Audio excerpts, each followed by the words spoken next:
ప్రజలను దోచుకోవడమే డీఎంకే పనిగా పెట్టుకుందని, ఎలా దోచుకోవాలో వారికి బాగా తెలుసని ఆరోపించారు టీవీకే అధినేత విజయ్. తమిళనాడులోని సేలంలో ఎన్నికల ప్రచారం నిర్వహించిన విజయ్ సీఎం స్టాలిన్ టార్గెట్గా విమర్శలు గుప్పించారు. వచ్చే ఎన్నికల్లో గెలిచి అధికారంలోకి వస్తామని, అధికారంలోకి వస్తే అవినీతి రహిత పాలన అందిస్తామని హామీ ఇచ్చారు విజయ్.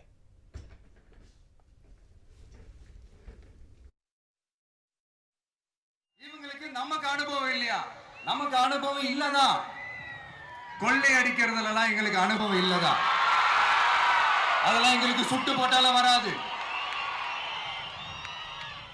இந்த கொள்கையை பேருக்கு மட்டும் வச்சுக்கிட்டு நேரடியா சரண்டர் ஆகிறது, மறைமுகமா சரண்டர் ஆகிறது, இந்த மாதிரி அனுபவம் எல்லாம் நமக்கு இல்லதா? அதுவும் நமக்கு சுட்டு போட்டாலும் வராது. மக்களை நேசிக்கிற நல்ல குணம் இருந்தா போதும்யா. நல்ல சூப்பரான ஒரு நல்லாட்சி கொடுக்கலாம். நல்லாட்சி கொடுக்கிறதுக்கு மெத்த படிச்ச மேதாவிகளா இருக்கணும்லாம் ஒன்றும் அவசியம் இல்ல.